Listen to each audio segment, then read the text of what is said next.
Well, you might be looking at me saying, look at this tech geek on his 12 point whatever inch laptop, and it looks like any other laptop, right? But the minute I'm done with scripting the show for this week, did you say laptop? This is a 17.3 inch tablet. It can become a reader if I want to, and then if I want to watch Tech Today on YouTube on the Business Today channel, I can use it on this handle, on the stand right here, and voila, I have this ready to use. And then if I get a call from the boss and I need to write a script very quickly, well, you put it right here.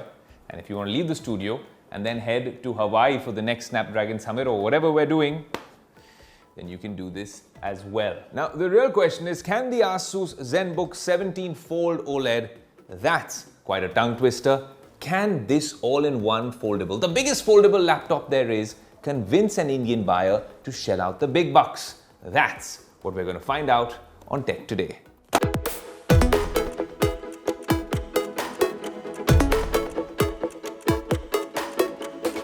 When I said shell out the big bucks, I meant it.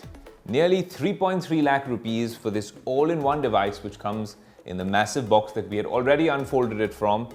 Unfolded or unboxed? Well, either way, this is a device which costs as much as a small car. So the real question should have been, should you buy maybe an Alto or this particular Zenbook Fold? Jokes aside, this is not necessarily a purchase decision for you. What I want this review to serve as is showcase what the tech of tomorrow is going to look like, because if this is the future, then we have it with us in a 17-inch frame. And I mean that because whilst this does, and we showed it to you, look like an ordinary laptop, this is a detachable keyboard which needs to be charged separately through a USB-C. Great, but then now there's several modes in which you can use this laptop, and somehow I'm not quite sure if reviewers around the world have showcased each and every mode. The first one, of course, is the traditional laptop mode. In this mode, this is a 12.5-inch screen. It's a neat little setup with a keyboard. What's the experience like? It's a little wobbly.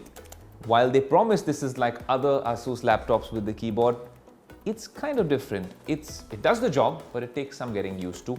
Also, the response slightly, maybe 0.5% different from a laptop experience. If you don't want to use, well, this keyboard, then you can always use a virtual keyboard right here. If you have left space on your desk, what you can do is you can continue to use this device in this particular folded mode. So number one was, of course, the laptop mode. Number two is if you fold it this way. Number three is if you go all flat on it and then use it like this. It's kind of heavy, it's kind of bulky, but if you have a 17.3-inch OLED screen, very vivid, very vibrant colors, it'll be a lot of fun to watch content and to watch your favorite show, Tech Today, on this foldable laptop. If you genuinely want to watch it on this table, the back, there is this kickstand right here.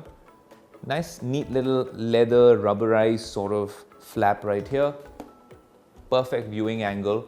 And like you can see, it's a mini OLED TV right here in front of you. Again, if you want to use this like a PC, connect your mouse, connect this keyboard, it's already connected, and then you can use this like a laptop, a PC. This is another mode. What is the last mode that you can use this in? Which is if you're reading your Kindle, this fold and the crease is almost invisible. Samsung and the others making foldables, take a leaf out of their book, because such a massive screen and they've still made it possible to use this way. I am absolutely stumped that this particular hinge is almost invisible. The line, the crease is almost invisible. Most importantly, these two hinges on this side make this mechanism possible to fold this glass, this OLED screen, and they promise that you can do this 30,000 times. But that is how this particular laptop can be used in 5 or 7 different modes.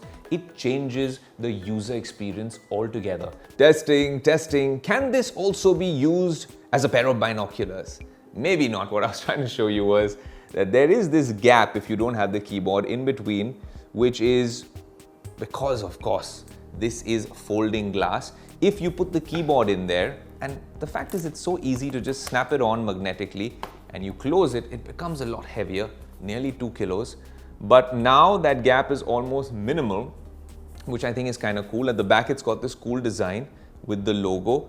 It's all kept in this rubberized leather sort of case on the outside, and they claim that this is almost military grade. And I've done it once before, I can't do it again, but I'm going to try doing it anyways, just for the sake of family television viewing.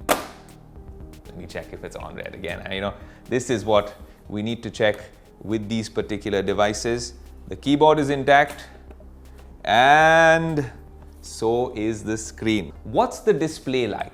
This particular display, when you open it up on the Zenbook 17 Fold, like the 17 suggests, comes with a 17.3-inch Fold OLED touchscreen, a 4:3 aspect ratio, a resolution of 2560 by 1920 pixels. But then, when you fold it, and of course, it's not in portrait mode, but you have made it a 12.5-inch laptop, this particular arrangement, a 12.5-inch display with a screen resolution of 1920 into 1280 pixels. So it comes with these two Thunderbolt 4 ports, which are located on the top and on the side.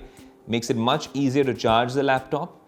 And then you can obviously spot the volume buttons on the other side and a 3.5mm audio jack along with the power button.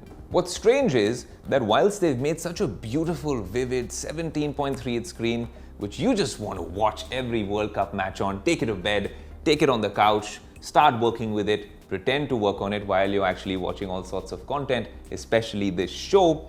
But I think Asus hasn't really advertised it with stylus or some sort of pen functionality, which is the opposite of what Apple and Microsoft do with their pens, and even Samsung, with particular pens that Samsung makes for their foldable phones, which can be used on these sort of screens. They've not really advertised it, but I think that's because they want this screen to be a lot more durable. I don't think they want you using a stylus on this. The rubberized side of this frame is really a dust and fingerprint magnet. I've been trying to clean it up for this shoot several times, but it's been quite a task, so that's something you must keep in mind. The fact that this independent sheet of glass that they call the foldable, keyboard aside, has all these ports, is not that thick, so to speak, has this sort of cover at the back, and most importantly, has these fans in the corner, which I'm really impressed with, that if this is really going into a high performance sort of mode, you can expect it to cool down. What's under the hood of this foldable laptop? Well, it's powered by Intel's 12th gen range. If we're talking about it, it's the Core i7 having 10 cores and 4.7 GHz max frequency. Zoom calls shouldn't be an issue on this Windows laptop with a 5 megapixel camera here. There's more to the tech right here, because if you're using it as a laptop, it's great. If you use it with the way the issue crops up in an iPad like this, then yes, the sheet of glass will be a little strange because your look will always be a little wonky, but then you have the option of just using it like it should be. That said, it also comes with an IR camera for Windows Hello facial recognition. This camera can record videos in 1080p, 30 FPS, and of course you have all sorts of things like background filtering and movement tracking, which are possible if you're moving around with this particular laptop. But that's become very standard now after Apple came up with Center Stage, and I'm glad that Windows, Android, all of them are playing catch up. At the end of these videos, we always give you a verdict. I think it will be unfair to tell you whether to buy this or not. This is not everyone's cup of tea. What I can tell you is, in terms of technology, if you keep the price tag aside, this is amazing, immersive, futuristic tech with several use cases, and this is only version 1. I'm guessing when the next Zenbook Fold comes, maybe the 2 or 3, this will get a lot better. We'll have more colors, smaller bezels, snappier functionality, and a better graphics card. For now, this is a step in the right direction, a little too expensive for everyone, but yes, of course, if you have the big bucks, this is an absolute crowd puller.